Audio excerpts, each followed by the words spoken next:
Jesus is my life YouTube channel में आपका स्वागत है। मैं आपको आशीष दूंगा। वीडियो को लाइक और चैनल को सब्सक्राइब जरूर करें। धन्यवाद। यूहन्ना रचित सुसमाचार, पहला अध्याय। आदि में वचन था और वचन परमेश्वर के साथ था और वचन परमेश्वर था। यही आदि में परमेश्वर के साथ था। सब कुछ उसी के द्वारा उत्पन्न हुआ और जो कुछ उत्पन्न हुआ है उसमें से कोई भी वस्तु उसके बिना उत्पन्न न हुई। उसमें जीवन था और वह जीवन मनुष्यों की ज्योति थी। और ज्योति अंधकार में चमकती है और अंधकार ने उसे ग्रहण न किया। एक मनुष्य परमेश्वर की ओर से आ उपस्थित हुआ जिसका नाम यूहन्ना था। यह गवाही देने आया कि ज्योति की गवाही दे ताकि सब उसके द्वारा विश्वास लाएं। वह आप तो वह ज्योति न था, परंतु उस ज्योति की गवाही देने के लिए आया था। सच्ची ज्योति जो हर एक मनुष्य को प्रकाशित करती है जगत में आने वाली थी। वह जगत में था और जगत उसके द्वारा उत्पन्न हुआ और जगत ने उसे नहीं पहचाना। वह अपने घर आया और उसके अपनों ने उसे ग्रहण नहीं किया, परंतु जितनों ने उसे ग्रहण किया उसने उन्हें परमेश्वर के संतान होने का अधिकार दिया, अर्थात उन्हें जो उसके नाम पर विश्वास रखते हैं। वे न तो लोहू से, न शरीर की इच्छा से, न मनुष्य की इच्छा से, परंतु परमेश्वर से उत्पन्न हुए हैं। और वचन देहधारी हुआ और अनुग्रह और सच्चाई से परिपूर्ण होकर हमारे बीच में डेरा किया।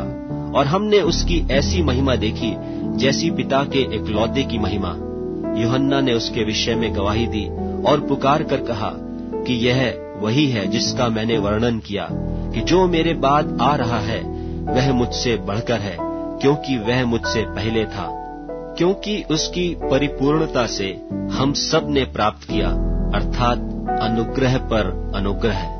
इसलिए कि व्यवस्था तो मूसा के द्वारा दी गई, परंतु अनुग्रह और सच्चाई यीशु मसीह के द्वारा पहुंची। परमेश्वर को किसी ने कभी नहीं देखा। एकलौता पुत्र जो पिता की गोद में है, उसी ने उसे प्रकट किया। यूहन्ना की गवाही यह है कि जब यहूदियों ने यरूशलेम से याजकों और लेवियों को उससे यह पूछने के लिए भेजा कि तू कौन है, तो उसने यह मान लिया और इनकार नहीं किया, परंतु मान लिया कि मैं मसीह नहीं हूँ। तब उन्होंने उससे पूछा, तो फिर कौन है? क्या तू एलिया है? उसने कहा, मैं नहीं हूँ। तो क्या तू वह भविष्यद्वक्ता है? उसने उत्तर दिया कि नहीं। तब उन्होंने उससे पूछा, फिर तू है कौन? ताकि हम अपने भेजने वालों को उत्तर दें। तू अपने विषय में क्या कहता है? उसने कहा, मैं जैसा यशाया भविष्यद्वक्ता ने कहा है, जंगल में एक पुकारने वाले का शब्द हूँ कि तुम प्रभु का मार्ग सीधा करो। ये फरीसियों की ओर से भेजे गए थे। उन्होंने उससे यह प्रश्न पूछा कि यदि तू न मसीह है और न एलिया और न वह भविष्यद्वक्ता है, तो फिर बपतिस्मा क्यों देता है? यूहन्ना ने उनको उत्तर दिया कि मैं तो जल से बपतिस्मा देता हूँ, परंतु तुम्हारे बीच में एक व्यक्ति खड़ा है जिसे तुम नहीं जानते, अर्थात मेरे बाद आने वाला है, जिसकी जूती का बंध मैं खोलने के योग्य नहीं। ये बातें यरदन के पार बैतनिय्याह में हुई, जहाँ यूहन्ना बपतिस्मा देता था। दूसरे दिन उसने यीशु को अपनी ओर आते देखकर कहा, देखो, यह परमेश्वर का मेमना है जो जगत का पाप उठा ले जाता है।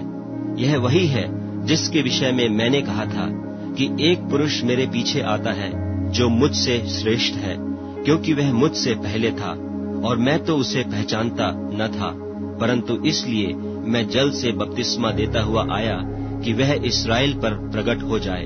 और यूहन्ना ने यह गवाही दी कि मैंने आत्मा को कबूतर की नाई आकाश से उतरते देखा है और वह उस पर ठहर गया, और मैं तो उसे पहचानता नहीं था, परंतु जिसने मुझे जल से बपतिस्मा देने को भेजा उसी ने मुझसे कहा कि जिस पर तू आत्मा को उतरते और ठहरते देखे, वही पवित्र आत्मा से बपतिस्मा देने वाला है। और मैंने देखा और गवाही दी है कि यही परमेश्वर का पुत्र है। दूसरे दिन फिर यूहन्ना और उसके चेलों में से 2 जन खड़े हुए थे, और उसने यीशु पर जो जा रहा था दृष्टि करके कहा, देखो यह परमेश्वर का मेमना है। तब वे दोनों चेले उसकी यह सुनकर यीशु के पीछे हो लिए। यीशु ने फिरकर और उनको पीछे आते देखकर